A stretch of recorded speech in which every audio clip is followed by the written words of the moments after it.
Hello दोस्तों, कैसे हो आप लोग? मस्त हो? चलो हम लोग आज नया पहला चैप्टर आपका वैद्युत आवेश, कूलाम का नियम तथा वैद्युत क्षेत्र के बारे में पहला चैप्टर है, इसमें हम पढ़ेंगे। तो सबसे पहले हम इसको शुरू करते हैं। जो हमारी पहली हेडिंग होगी वो क्या होगा बेटा? वैद्युत आवेश के बारे में पढ़ेंगे। किसके बारे में? वैद्युत आवेश के बारे में पढ़ेंगे। ठीक है, चलो तो सबसे पहले हम लोग क्या पढ़ेंगे? वैद्युत आवेश के बारे में पढ़ेंगे कि वैद्युत आवेश क्या होता है, आपका इसको कैसे डिफाइन किया जाता है। तो बेसिक से शुरुआत करेंगे। ठीक है, तो सबसे पहले जो आपकी पहली हेडिंग है वो क्या है? वैद्युत आवेश है। ठीक, तो वैद्युत आवेश क्या होता है?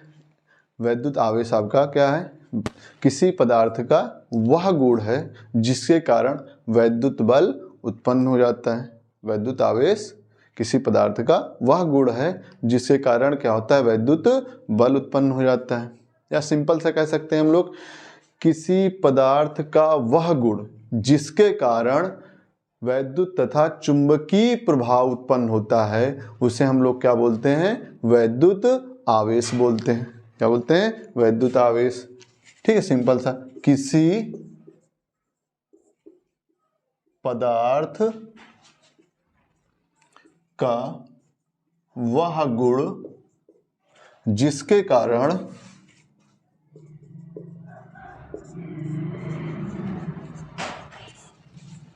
वैद्युत तथा चुंबकीय प्रभाव उत्पन्न होता है, जिसके कारण वैद्युत आपका क्या? किसी पदार्थ का वह गुण जिसके कारण वैद्युत तथा चुंबकीय प्रभाव उत्पन्न होता है उसे वैद्युत आवेश कहते हैं। ठीक है, तो सिंपल सा आपका किसी पदार्थ का वह गुण जिसके कारण वैद्युत तथा चुंबकीय प्रभाव उत्पन्न होता है उसे हम लोग क्या बोलते हैं? वैद्युत आवेश बोलते हैं। ठीक, तो आपका वैद्युत आवेश को हम किससे लिखते हैं बेटा? Q से लिखते हैं, Q। ठीक है, और Q बराबर क्या होता है? Ne होता है। Q बराबर क्या होता है? Ne होता है। Q बराबर क्या होता है बेटा? Ne। जहां पे Q क्या है? आवेश है। N क्या है आपका? इलेक्ट्रॉनों की संख्या है। और ये आपका क्या है? सिंपल आपका इलेक्ट्रॉन। तो जहां पे आपका क्या है बेटा? N इज इक्वल टू क्या है? इलेक्ट्रॉनों की संख्या। ठीक है, N क्या है? इलेक्ट्रॉनों की संख्या है। और E आपका क्या है? इलेक्ट्रॉन है। E का जो मान होता है बेटा, E बराबर होता है 0.6 गुणे 10 की पावर -19 कूलाम। ई पे जो आवेश होता है आपका कितना होता है? 1.6 गुणे 10 की पावर -19 कूलाम। ई जो आपका है इलेक्ट्रॉन है, इलेक्ट्रॉन क्या होता है? ऋणावेशित होता है। ठीक, तो यहाँ पे अब ये आवेश है। आवेश का जो मात्रक होता है वो क्या होता है बेटा? कूलाम। आवेश का जो मात्रक होता है, आवेश का मात्रक क्या होता है बेटा? कूलाम होता है। आवेश का मात्रक क्या होता है? कूलाम होता है। आवेश का जो मात्रक होता है वो क्या होता है? कूलाम होता है। ठीक, अब आवेश का विमीय सूत्र लिखना है। आवेश का विमीय सूत्र तो आवेश का जो विमीय सूत्र होता है वो हम किससे लिखेंगे? कूलाम आपका मात्रक होता है। अगर हम कूलाम से लिखना चाहेंगे तो नहीं लिख पाएंगे, तो हम ऐसा करते हैं, Q का एक फार्मूला और होता है। Q बराबर क्या होता है बेटा? IT होता है। Q बराबर क्या होता है? IT। यहां से हम निकाल सकते हैं क्या? आवेश का जो विमीय सूत्र है, तो आपका विमीय सूत्र अगर निकालना है तो क्या निकाल सकते हो? Q बराबर IT होता है। I का जो I धारा है, धारा का जो विमीय सूत्र होता है उसको हम A से लिखते हैं। T क्या है बेटा? टाइम है। T क्या है? समय। और समय का विमीय सूत्र क्या होता है? T। तो यहां से जो आवेश का विमीय सूत्र हो जाएगा वो क्या आ जाएगा? AT आ जाएगा। क्या आ जाएगा बेटा? AT आ जाएगा। तो यहां से आपका जो आवेश का विमीय सूत्र आएगा वो क्या हो जाएगा? AT हो जाएगा। क्या हो जाएगा? AT। Q बराबर IT होता है। ये आपका धारा है, तो धारा का जो विमीय सूत्र है वो क्या होता है? A होता है। और T का समय है, समय का जो आपका विमा होती है डायमेंशन, उसको हम T से लिखते हैं। तो यहाँ से जो आवेश का विमीय सूत्र होगा वो क्या हो जाएगा? AT हो जाएगा। ठीक है, ये सिंपल सा आपका था वैद्युत आवेश। ठीक है, वैद्युत आवेश की परिभाषा है, ये आपका Q बराबर N, ये आपका फार्मूला, जहाँ N क्या इलेक्ट्रॉनों की संख्या है, ये आपका क्या 1.6 गुणे का जो मान होता है 1.6 गुणे 10 की पावर -19 कूलाम। आवेश का मात्रक क्या होता है, कूलाम होता है, और आवेश का विमीय सूत्र हो गया।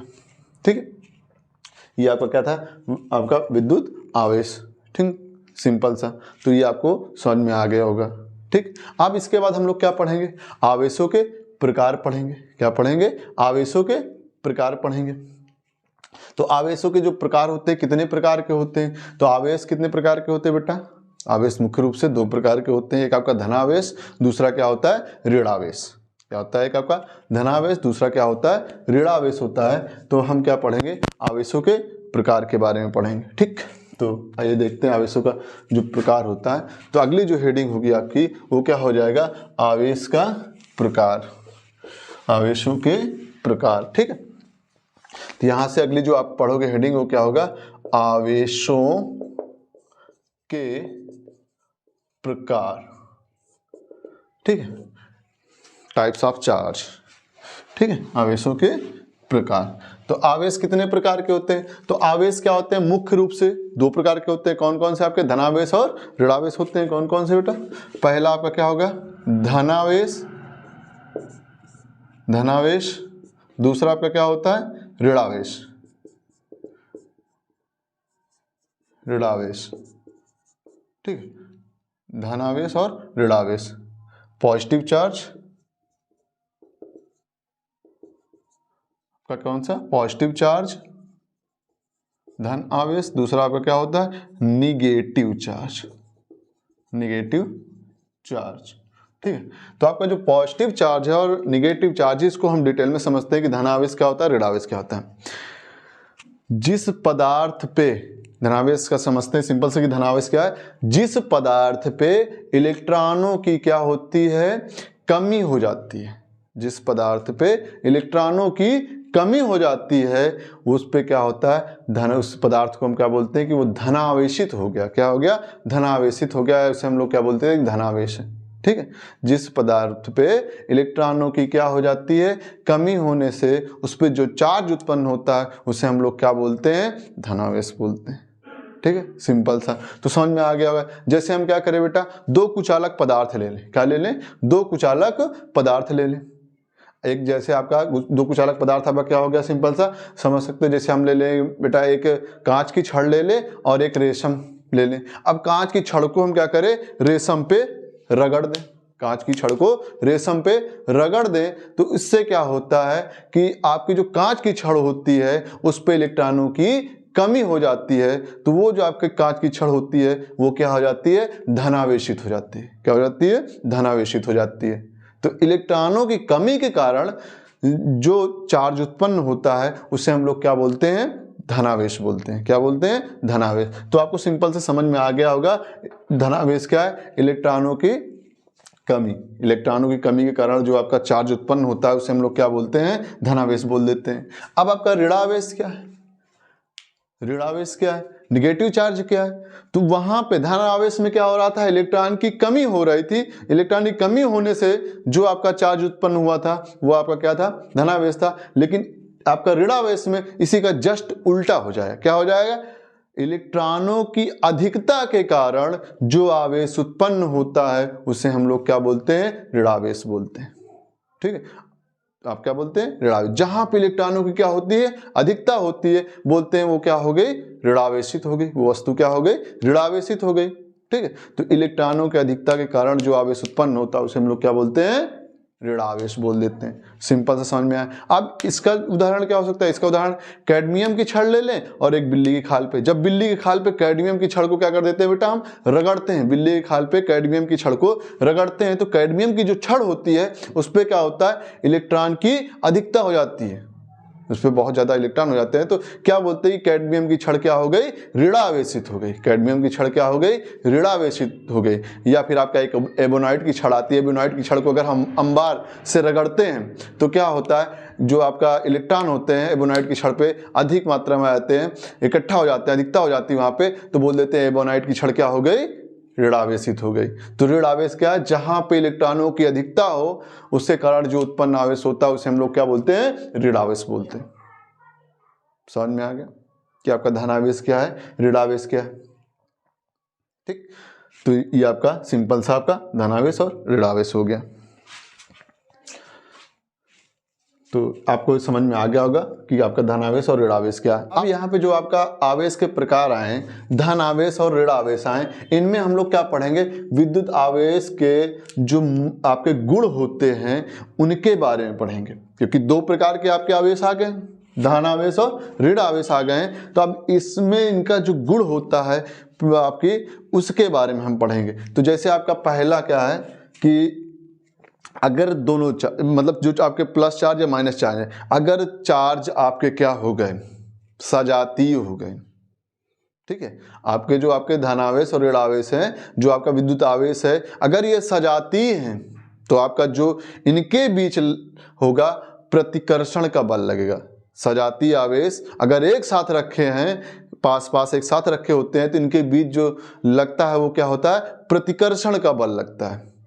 ठीक है, और जब चार्ज क्या हो जाते हैं? अपोजिट हो जाते हैं। चार्ज क्या हो जाते हैं? अपोजिट हो जाते हैं, माइनस प्लस या प्लस माइनस हो जाते हैं, तो इनके बीच जो लगता है वो क्या होता है? आकर्षण बल होता है। क्या होता है? विद्युत आकर्षण बल हो जाता है। ठीक, तो जब सजातीय चार्ज होंगे तो दोनों के बीच प्रतिकर्षण लग जाएगा, जब विजातीय चार्ज होंगे तो दोनों बीच क्या हो जाएगा? आकर्षण का बल होगा। ठीक है, सिंपल समझ सकते हैं कि जब आपका क्या हो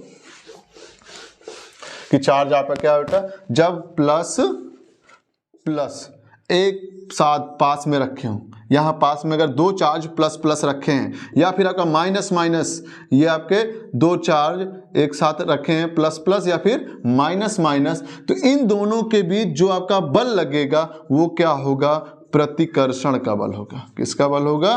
प्रतिकर्षण का बल लगेगा। इन दोनों के बीच भी क्या होगा? क्योंकि समान चार्ज, समान प्रकार के चार्ज हैं, तो इनके बीच भी जो बल लगेगा वो भी क्या होगा? प्रतिकर्षण का बल लगेगा। किसका लगेगा? प्रतिकर्षण का बल लगेगा। ठीक है, इन दोनों के बीच क्या लगेगा? प्रतिकर्षण। अब यही चार्ज क्या हो जाए? विजातीय हो जाए, अलग अलग अपोजिट हो जाए, एक प्लस हो जाए दूसरा क्या हो जाए? माइनस, एक प्लस दूसरा क्या हो जाए? माइनस हो जाए, तो इनके बीच जो बल लगेगा वो क्या होगा? आकर्षण का होगा। क्या होगा?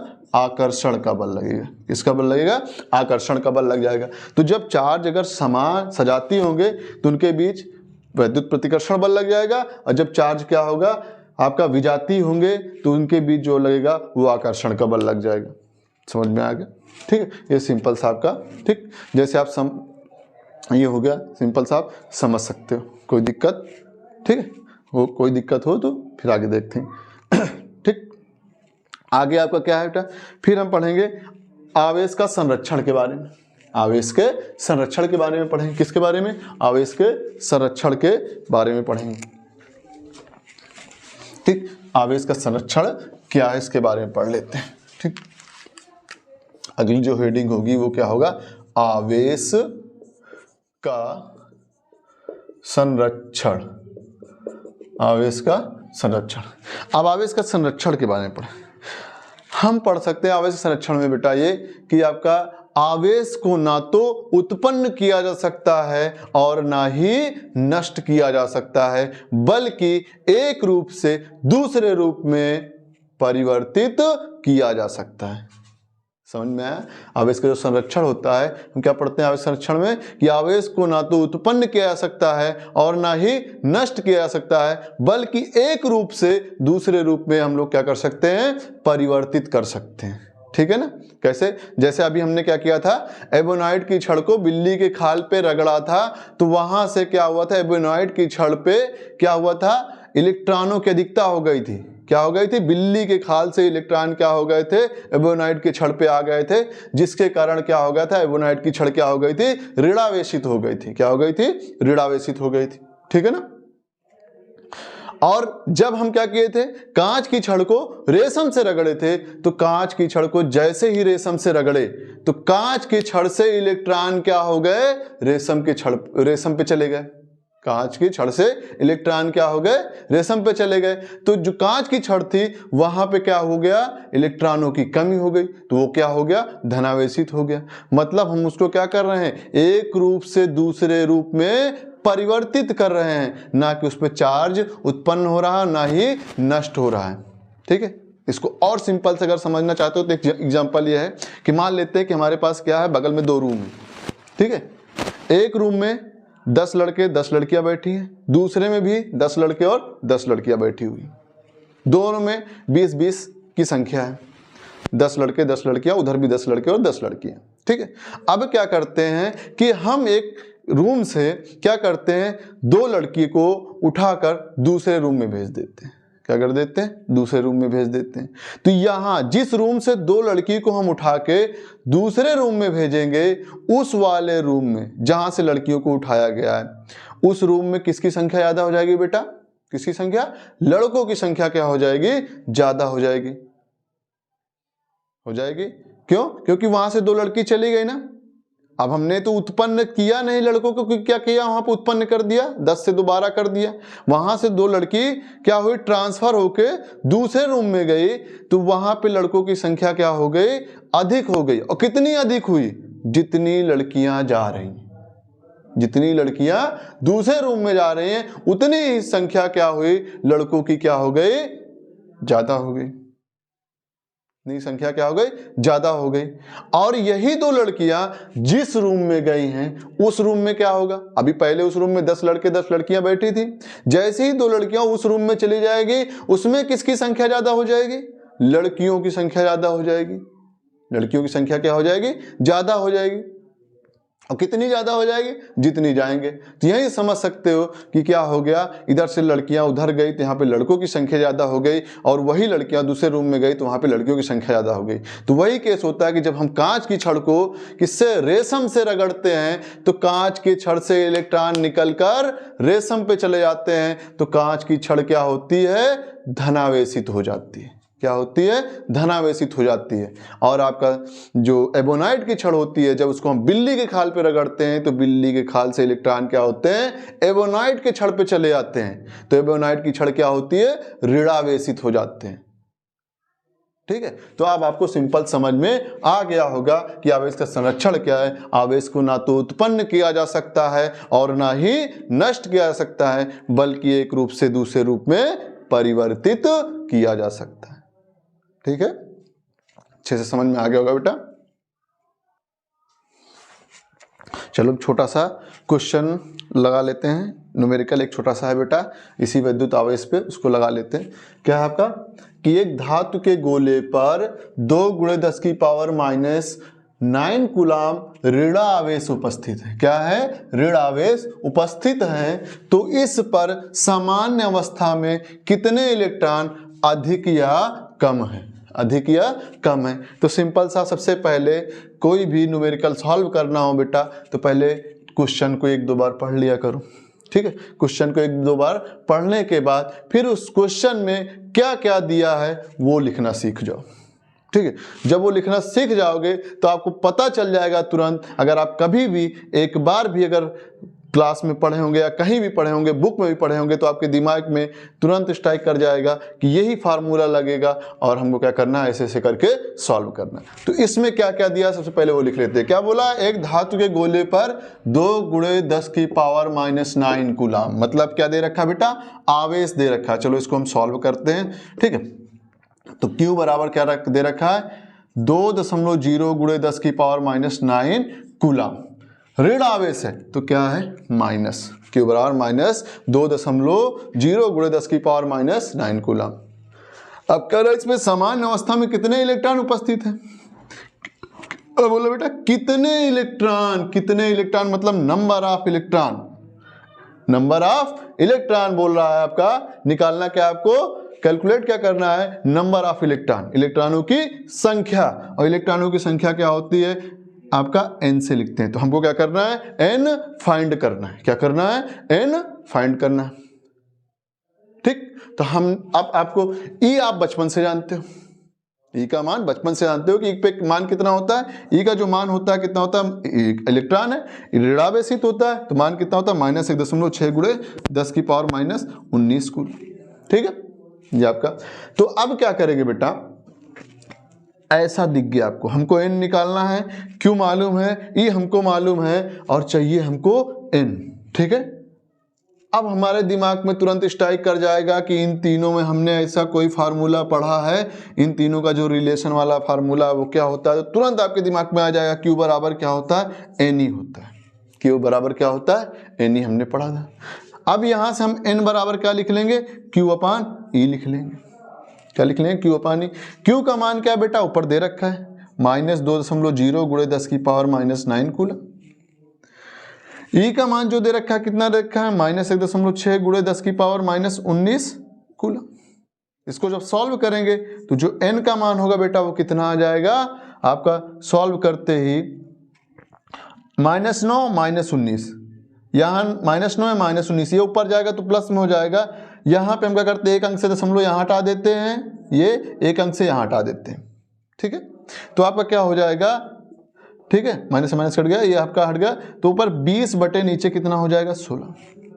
ठीक, फिर आपका गुणे 10⁻⁻9 और गुणे आपका सी से कुलाम कटा 10⁻⁻19 से ऊपर जाएगा तो प्लस में हो जाएगा 10⁻19। ठीक है, ये हो गया।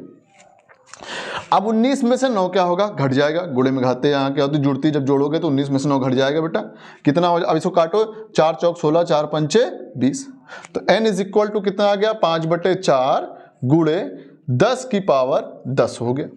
ठीक है, इसको डिवाइड करोगे तो 4 × 4 हो गया, फिर आपका दशमलव लगा, 1 बचा 4 दूनी 8, फिर 2 बचा 4 पंचे 20, तो n इज इक्वल टू 1.25 गुणे 10⁻10। n कितना आ गया बेटा, 1.25 गुणे 10⁻10। ठीक है, अब आपका ये आंसर आ गया। अब आपको ये बताना है कितने इलेक्ट्रॉन अधिक थे या कम, अधिक है या कम। तो बेटा आपका जो धातु का गोला था उस क्या है, ऋणावेश उपस्थित है, उस पर क्या था, ऋणावेश उपस्थित है। धातु को गोले पर क्या था, ऋण आवेश उपस्थित है। तो जो मान आया है कि इस पे जो इलेक्ट्रॉनों की संख्या है वहां पे इलेक्ट्रॉनों की क्या होगी, अधिकता होगी। ऋण आवेश उपस्थित है तो वहां पे इलेक्ट्रॉनों की क्या हो जाएगी, अधिकता। और कितने इलेक्ट्रॉन अधिक में होंगे, तो इतने इलेक्ट्रॉन क्या हो जाएंगे, अधिक हैं। कितने इलेक्ट्रॉन, 1.25 गुणे 10⁻10 इलेक्ट्रॉन की क्या होगी, अधिकता होगी। किस पे, धातु के गोले पर। तो यहाँ पे कितने इलेक्ट्रॉन अधिक हैं, तो 1.25 गुणे 10⁻10 इलेक्ट्रॉन क्या है, अधिक हैं। कितने अधिक। तो ये आपको सवाल समझ में आ गया होगा। ठीक है, आज के लिए इतना। अब आगे नेक्स्ट वीडियो में मिलेंगे, इसके जस्ट आगे हम पढ़ेंगे कूलाम का नियम। ठीक है, आपको समझ में, आशा करते हैं आपको समझ में आ गया होगा। अगर कोई दिक्कत है बेटा तो आप कमेंट करके पूछ लेना। ठीक है, आप कमेंट कर सकते हो। ठीक है ना, ओके, जय हिंद।